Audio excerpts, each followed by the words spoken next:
Bem, queridos, a paz em Cristo a todos. É um prazer ter você mais uma vez conosco aqui em nosso podcast Arca Missionária. E o tema é o nosso 20º Congresso de Mulheres, realizado aqui pela IEADALP, Igreja Evangélica Assembleia de Deus em Abreu Lima, que está sob a presidência do nosso querido pastor Roberto José dos Santos Lucena. E esse trabalho do 20º Congresso, ele é liderado pela nossa irmã Iraci Santos e por sua filha, a irmã Roberta Lucena, e tem sido uma bênção para todos nós. E conosco aqui, dando a honra de sua visita, de sua participação, a nossa irmã Sara Danet, que é da Assembleia de Deus ali em Aracaju. Ela é professora em teologia, ela é escritora, conferencista e foi uma das palestrantes aqui do nosso 20º Congresso. Irmã Sara, paz do Senhor, seja bem-vinda, viu? Paz do Senhor, pastor Trajano. Eu agradeço, pelas boas-vindas. Muito bem. Aproveitando o gancho, irmã Sara, sobre a sua obra, que a senhora falou que vai lançar em alguns dias, mas tem aqui o seu pré-lançamento. Sim. E eu comentava com a senhora em off sobre o título, um título muito chamativo, Tamar, a princesa que o palácio não protegeu. Fala um pouco dessa obra, irmã Sara. Sim, pastor. Esta obra, na verdade, o texto, sempre me chamou muito a atenção. É a história de Tamar, filha de Davi, que sofreu, toda uma história traumática, dolorosa, muito cruel dentro do palácio. O ambiente que deveria protegê-la foi um ambiente de vulnerabilidade. Quem deveria honrá-la foi a quem a violou. Então, é uma temática extremamente necessária, o diálogo precisa acontecer. Nós precisamos dar voz a Tamar. Até quando o silêncio vai ser a única opção. Então, é um livro que é para mulheres, é para liderança, é para pastores, é para pais, é para adolescentes. Nós precisamos trabalhar a prevenção. Perfeito. Nós, às vezes, erramos em trabalhar quando o problema já está instaurado. Precisamos trabalhar antes que ele aconteça. Então, o livro é uma chamativa. E será que Tamar terminou no quarto desolada? Então, você precisa ler para ver como termina essa história. Muito bem. Na descrição do vídeo está aí o nome do livro da autora, nossa irmã Sara Danet, e você pode adquirir essa obra aqui em nossa livraria Arca Missionária, ao lado aqui do Templo Central, viu? E certamente vai ter um valor promocional para você. É só falar que você assistiu o nosso podcast, assistiu a entrevista da nossa irmã Sara, e certamente será um livro que vai edificar muito a sua vida. Eu ainda não li, mas só aqui em folhear e ver o índice e algumas partes do conteúdo, certamente já vi que é uma obra de boa qualidade. Irmã Sara, é a sua primeira vez aqui, não é isso? Sim, sim. No nosso 20º Congresso. Sim. Eu queria já saber da senhora como foi a sua experiência em participar pela primeira vez no nosso 20º Congresso de Mulheres. Olha como Deus, ele é tremendo. Meu esposo, eu sigo, as redes sociais, meu esposo também. Aqui da igreja? Sim, aqui da igreja, do Congresso. E um dia meu esposo olhou e disse assim, isso numa segunda-feira, a gente estava dando curso teológico, e ele olhou e disse, Deus, quando será? Irmãos, creia, na mesma segunda-feira, a nossa irmã Roberta entrou em contato para que pudéssemos estar aqui. Para nós é uma honra, um privilégio muito grande poder participar deste ambiente sobrenatural, onde vemos que mulheres se entregam, a liderança pastoral, o pastor Roberto, toda a sua comitiva de pastores, apoiando sempre o Ministério Feminino. Para mim é uma honra imensurável. Como foi que seu esposo falou? Quando será? Quando será? Quando será? É interessante, é muito bom também falar para você em casa que às vezes a gente tem desejos, sonhos. Sim. E às vezes a gente até indaga como será ou quando será. Verdade. Percebam que foi um questionamento que seu esposo fez, tem um desejo no coração. Sim. E Deus, por sua graça e misericórdia, debaixo da sua vontade, e a Bíblia nos diz que a vontade de Deus ela é boa, perfeita e agradável. Verdade. E o nosso Deus, ele faz isso, viu? Verdade. É um Deus de milagre que realiza Sim. debaixo da sua vontade os nossos desejos. É verdade. Irmã Sara, então, a senhora como uma escritora, professora de teologia, palestrante, que tem ministrado em todo o Brasil, como foi o caminho até chegar ao momento da ministração?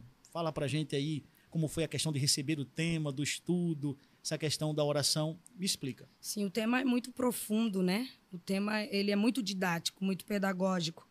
E por ser um tema também um tanto conhecido, ele traz mais a responsabilidade da gente cavar um pouco mais. Buscar um pouco mais, Sim. Se aprofundar um pouco mais. Então, oração, leitura. Meu esposo sempre, como eu digo, sempre o meu lapidote, aquele que clareia o caminho para que eu possa caminhar. ajudando com as crianças para que eu pudesse ter um ambiente, né, de estudo sempre afinco. Então, foi uma experiência muito peculiar e eu trouxe também a temática dentro do livro. Tratei um dos capítulos do livro, né? Então, para mim, foi uma experiência muito ímpar e de muita responsabilidade. Então, a senhora fez um paralelo, né? Sim, fiz um paralelo. Agora, deixa eu... claro que o público nosso é heterogêneo, né? Sim. Mas boa parte é feminino, que a maioria das igrejas, e isso é muito comum no Brasil, é de público feminino, das mulheres, né? Sim. Vocês têm uma composição muito significativa e importante na nossa igreja, na igreja do Brasil, né? Isso é uma realidade. A senhora falou do apoio do seu esposo, né? Para com a senhora, para com a família, né? Sim. Como a senhora enxerga isso? Como isso é importante? A gente sabe, claro, né? No caso da senhora, só tem um apoio, ele tem sido um baluarte, uma coluna forte e tal, para ajudar a senhora nessa sua chamada no seu ministério. E, em contrapartida, a gente percebe que tem algumas irmãs que, às vezes, não têm esse apoio do homem, do marido em casa. Como a senhora enxerga essa importância e qual é o caminho de uma mulher que está vivendo agora essa dificuldade de não ter o apoio do marido, está vivendo essa carência? O meu esposo, né, na verdade, nós, os dois, sempre vivemos na itinerância. Eu prego desde os 7 anos de idade, ele canta desde os 9. Presbítero Alain. Isso, presbítero Alain. E ele já, né, como presbítero, já dirigiu congregação, já trabalhamos também. Eu trabalho como coordenadora geral lá no campo. São em torno de 1.400 mulheres, isso no campo do João Alves. E ele sempre foi, nós somos parceiros em tudo. Como vivemos a itinerância de forma tão intrínseca, então nós dividimos de forma muito assim leve todas as tarefas, estamos juntos em tudo e vivemos o ministério de forma muito homogênea, muito unido, muito inerente, muito ligados. Então, para mim, é um privilégio. Eu digo a Deus que o Senhor me deu um presente, né? É uma bênção de Deus na minha vida, em todas as áreas. E aqui eu deixo um conselho às jovens, principalmente a você que tem um chamado. Observa com cuidado. Lê o livro, fica atento com o perfil de Aminon, fica atento aí com o perfil de Absalão e escolha. E é Deus quem confirma um lapidote, um homem que é âncora para manter o equilíbrio do navio. E eu louvo a Deus pela vida do meu esposo. Agora, deixa eu puxar um pouco da senhora, me permita, viu? Sim. Com relação às mulheres que vivem um momento de dificuldade, como eu falei para a senhora, essa carência, essa falta de apoio. Qual é o caminho? Qual é o conselho que a senhora traz, à luz da Bíblia? A senhora que é experiente, fala para mim. Olha, existem coisas que já estão inseridas dentro da questão cultural e da convivência, que são difíceis de modificar. Sim. Mas não é impossível. Né? Com a sabedoria, a Bíblia diz que a mulher sábia, ela santifica o marido. E ela precisa buscar em Deus a sabedoria na palavra de Deus e, acima de tudo, equilíbrio. Né? Não espiritualizar o que é material e não materializar o que é espiritual. Essa é uma base para que o relacionamento e o ministério consiga caminhar. Não é porque eu prego que eu me isento das responsabilidades da minha casa, do cuidado com os meus filhos, com o meu esposo. Eu não posso colocar algo em detrimento da outra. Então, precisa ter equilíbrio. Sempre tentar ali encontrar um ponto para que tudo corra bem e nada saia dos trilhos. É possível. É Muito possível. bem. Tá aí. E debaixo da mão de Deus, né? Sim. A Bíblia diz que para Deus nada é impossível. Então, Débora, né, a prova viva disso. Era Sim. juíza, profetisa, julgava Israel, mas era mulher de Lapidote. Muito bem. Glória a Deus. Que lindo, irmã. Já retornando com relação ao Congresso, na questão da sua mensagem, compartilhe para a gente, irmã Sara, de maneira específica, qual foi o viés? Claro que a senhora falou que tirou um trecho aqui do seu livro, mas qual foi o viés, o norte que a senhora se direcionou para trazer a mensagem para as irmãs aqui? Então, como o tema é o justo florescerá como a palmeira, eu me foquei na palavra palmeira, que é o significado do nome Tamar. Sim. Né? Que é uma tamareira, na verdade. Há mais de 3.500 espécies de palmeiras, mas Israel, né, o texto está se referindo à tamareira. Quando nós falamos de mel, a terra que emana leite e mel não é mel de abelha, é mel de tâmara. Então, eu me foquei, aproveitei a oportunidade e me foquei no nome de Tamar. Uma história triste, mas que eu creio, e aí só quem lê o livro ouviu a mensagem, entende que eu acredito que ela não ficou naquele quarto sombrio. A palmeira ela tem a capacidade de se refazer. Em grego significa fênix, que lembra a mitologia. Sim. Ressurgir das cinzas. Sim. Então, eu me foquei na palavra palmeira e aí trazendo o significado do nome Tamar. Muito bem. Reforço aqui a você que está em casa, na descrição do vídeo está a mensagem da nossa irmã Sara na íntegra. Você, logo após a nossa conversa, você pode clicar e acessar e ver esse conteúdo. Se você já viu aqui de forma presencial ou assistiu pelo nosso canal, você pode rever de novo. Certamente Deus tem uma palavra para o seu coração. Irmã Sara, dentro do contexto feminino na igreja, né, eu queria ouvir da senhora qual é a principal ou as principais dificuldades que a mulher cristã ela vive nesse momento e como ela lidar com isso. Irmãos, na verdade, quando uma mulher é bem resolvida, isso vai partir de cada pessoa, ela entende que ela foi feita diferente, de propósito e com propósito. Não precisa ter competição. Nós temos que continuar dentro do padrão de Deus. E eu volto lá, ao meu relacionamento. Quando uma mulher ela é casada com um homem, segundo a Bíblia, ela não tem problema. A submissão não é um problema. Porque uma vez que eu entendo que eu me submeto a um homem, que a Bíblia diz que ele é capaz de dar a vida dele pela minha, gente, está tudo certo. Não tem como não ser submissa a esse homem protetor, guardião, provedor, cuidador. O que tem gerado a problemática é que muitas mulheres perderam a sua identidade e muitos homens estão com a sua identidade distorcida. Há algo muito importante, pastor, e me desculpe se alguém discordar aqui, mas é uma opinião minha. Quando eu leio a Bíblia e vejo que Deus diz que a queda da mulher, o homem a dominaria, se você observar hermeneuticamente, aquilo não é um mandamento, aquilo é uma sentença.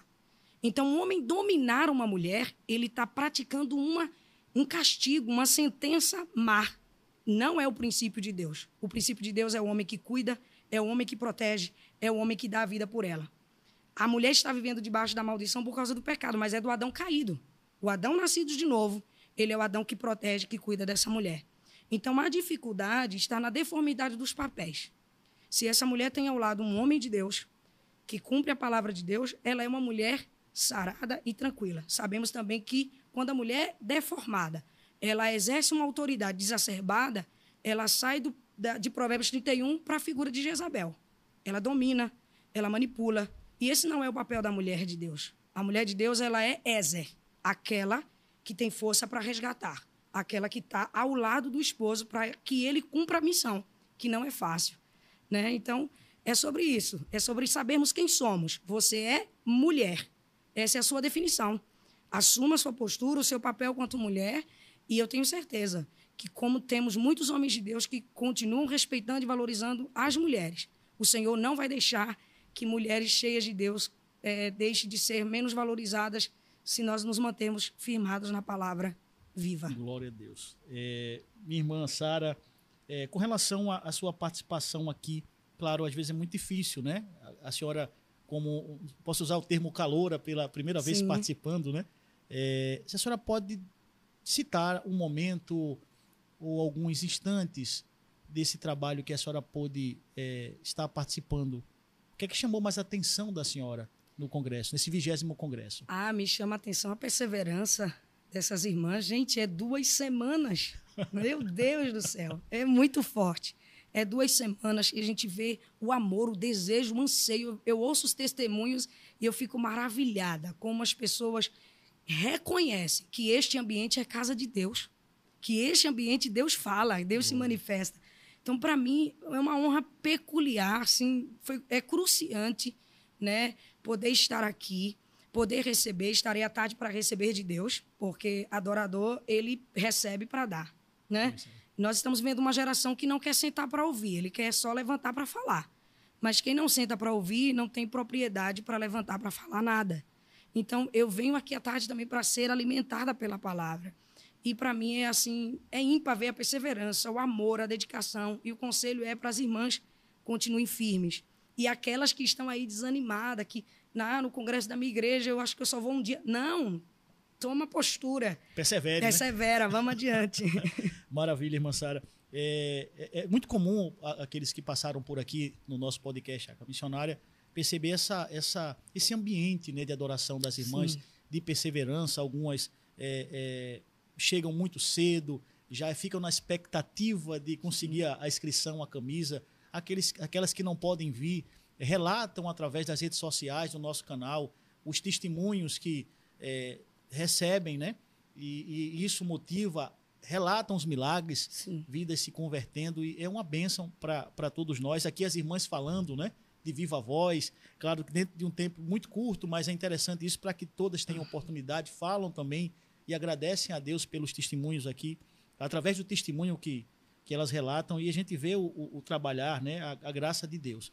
Mas dentro da questão da temática do Congresso, só falou algo interessante, né? É preciso sentar para aprender, né? Com certeza. Preciso sentar primeiro para depois ter uma postura de ensinar. Eu sempre percebo que é uma linha muito tênue, né? E eu queria, não sei, um conselho da senhora para as irmãs que estão em casa, com relação, principalmente aquelas irmãs que têm a oportunidade de ministrar, porque existe um provérbio que diz que o homem é provado pelos elogios. Sim, claro que a gente pode aplicar na figura feminina, né? Esse momento da fama, esse momento de estar ali tendo oportunidade e as pessoas se cercarem. Qual é o equilíbrio que uma mulher tem que ter nessa circunstância? Né? Essa questão de estar ali como porta-voz de Deus, né? A palavra sendo recebida e edificada, porque infelizmente também isso é muito comum no meio secular e infelizmente na nossa igreja, muitas pessoas tomam para si, né? A glória que não é, né, dela, e sim a glória de Deus. Como é que pode lidar com isso, irmã? Alguém dissera que nós somos escravos das nossas palavras. Primeira coisa, particularmente, Sim. Um pregador, um ensinador que não congrega, para mim, ele não tem moral para ensinar. Eu congrego às terças-feiras, eu estou no culto de doutrina, eu estou no culto de ensino e não tendo agenda, estou na escola dominical. E estou como aluna, independente de quem esteja ali. E é interessante porque a geração que vem aí é uma geração preocupada com a agenda. Eles se preocupam em colocar sempre nas redes sociais. Gente, o mês tem 30 dias, ele prega 35. Isso é preocupante, porque a figura pastoral, a figura do acompanhamento, do ensino pastoral tem que estar em nós. Nós não podemos pregar aquilo que não vivemos. Então, mulheres, congreguem. Vá para o ciclo de oração, escola dominical, esteja ali no culto de ensino, ouvindo o seu pastor. Porque essa é a base, né? É o que Paulo diz. Vocês são cartas abertas, escritas. Precisamos de carta de recomendação? Sim. E quem melhor para nos recomendar do que o pastor local? Então, é de suma importância que nós tenhamos isso em mente. Eu preciso pregar aquilo que vivo e viver aquilo que prego. Às vezes eu prego, venha para a igreja, sirva a Deus. Mas eu não estou congregando, né? Não pode. E esse texto é muito interessante, que Paulo diz, vós sois cartas abertas e lidas por todos. Por todos. Que é importante. Eu quero só acrescentar, a senhora, e eu concordo plenamente, não só congregar, né? Mas estar debaixo de uma autoridade, sobre uma autoridade, sendo liderado, orientado, e isso é salutar para todos nós, né? Importantíssimo. Isso não é só para aqueles que têm a oportunidade de cantar e pregar, mas para todos que vivem o Evangelho e entregam a sua vida para Deus em Cristo como Senhor e Salvador. Irmã Sara, ainda dentro do Congresso, a senhora falou que esse ambiente de perseverança, né, da adoração ao Senhor, com relação a sua temática, o que foi que levou a senhora falou que pegou a deixa de Itamar, mas o que conduziu a senhora a isso? Porque existe a direção do Espírito Santo de Deus, né? A preparação do sermão, né? A oração e a busca do tema, né? Primeiro a busca do tema, mas o que levou a senhora a trazer essa temática de maneira expressiva, o que foi? Então, primeiro por tratar de uma mulher, né? Então, nós estaremos falando de um assunto muito pertinente às mulheres, a um público voltado a elas. Então, o fato de trabalhar, né, o texto a uma figura feminina, isso dá uma identidade muito mais próxima, né, para quem ouve. Então, eu caminhei por essa linha, né? Certo que nem todas as mensagens de congresso dá para a gente trabalhar uma figura feminina, mas, enquanto que possível, eu acho que isso aproxima muito o público e nos ajuda muito na hermenêutica e na homilética. Então, eu parti desse princípio também. Útil e agradável, né? E, sem sombra de dúvida, a confirmação do Espírito Santo, porque não é sobre técnica, é sobre o que o Senhor quer falar. Muito bem. Irmã Sara, chegamos ao final de nossa entrevista aqui no podcast Arca Missionária. Reforço a todos que estão em casa, que puder adquirir a obra da nossa irmã Sara Danett, Tamar, a princesa que o palácio não protegeu. Está na sua tela aí essa obra tão abençoada, que está disponível aqui. Você pode adquirir, comprar na nossa livraria Arca Missionária, ao lado aqui do Templo Central da Assembleia de Deus em Abreu Lima. E você pode chegar... Eu assisti o podcast, eu quero o livro, né? Adquira, que certamente você será edificado. Irmã Sara, fique à vontade. O público está nos assistindo em casa para deixar uma mensagem, uma palavra para todos. Eu gostaria só de falar aqui do livro, se me permite. Eu pensei num livro pequeno, mas de um conteúdo biblicista, tá? E a minha sobrinha foi quem desenhou esta capa, a punho. A minha sobrinha Mariana disse: eu preciso de algo assim que me identifique, que seja algo marcante. E aqui está uma mensagem já subliminar, né? Um palácio, fortalezas e a princesa chorando aqui. Então, é um livro rico, é um livro didático e um livro muito, muito direto, tá? Não tem muito rodeios, né? Então, assim, rodeios. Então, eu convido você a ter curiosidade para viver uma experiência dessa leitura. E eu quero deixar aqui uma palavra de esperança, tá? Eu não sei o que você está vivendo, não sei quais foram as sentenças que os traumas te deram, que as palavras que você ouviu, mas o Senhor é o Deus de recomeço. Ele é o Senhor que levanta do monturo o pobre e o necessitado. Ele é o Senhor que ainda restaura a árvore cortada. Então não se desespere, não entregue os pontos. Esse lugar, essa sentença, esse diagnóstico não é o teu fim. Há um Deus que ele recomeça, há um Deus que pega as coisas que não são para confundir as que são, há um Deus que vai trabalhar naquilo que está perdido, trazendo um recomeço. Então, nessa manhã, receba da parte de Deus. Ele é o Deus Bará, que cria do nada, mas ele é o Deus Ai, que ele continua executando os seus propósitos. O Deus Asa, melhor dizendo, o Deus que continua reconstruindo e fazendo. Então, nesta manhã, receba da parte de Deus renovo, reconstrução e cura para a sua alma. Não é o fim aquilo que você recebeu de diagnóstico e de sentenças. O nosso Deus é o Deus que ainda tem uma vírgula na tua história e ele trará, sem dúvida, a eternidade como resposta para nós, que não termina, ela continua, né, desfrutando das bênçãos do Senhor nos céus. O Deus da esperança, né? Sim. O Deus da esperança. Irmã Sara, muito obrigado, viu? Foi uma honra ter a senhora conosco aqui. Muito obrigado, pastor Trajano, muito obrigado ao pastor Roberto, a nossa irmã Iraci, a nossa irmã Roberta, por todo o carinho, que Deus abençoe a todos. Semana que vem, aprove ao Senhor, estamos aqui na terça-feira novamente. Em nome de Jesus. Amém. Eu quero aproveitar a deixa da nossa irmã Sara e deixar um texto bíblico para você, falando desse Deus da esperança. O Salmo 39:7 diz, o salmista, usando o paralelismo hebraico, ele faz uma pergunta e ele mesmo responde. Ele diz: agora, pois, Senhor, que espero eu? E ele responde: a minha esperança está em ti. Então, a tua esperança, a minha esperança é o nosso Senhor e Salvador, Jesus Cristo. A paz em Cristo a todos. Que o conhecimento é capaz de mudar a vida de quem lê, a gente já sabe. E que livro você pode comprar em qualquer livraria. Mas nós transformamos 100% do nosso lucro em mudança de vidas, através da ação social, evangelismo e missões. Ao adquirir qualquer um de nossos produtos, seja presencial ou à distância, você está investindo em alguém. Na próxima vez que você for comprar livros ou artigos evangélicos, não vá em qualquer lugar. Vá na livraria Arca Missionária. Uma nova história começa quando você compra aqui.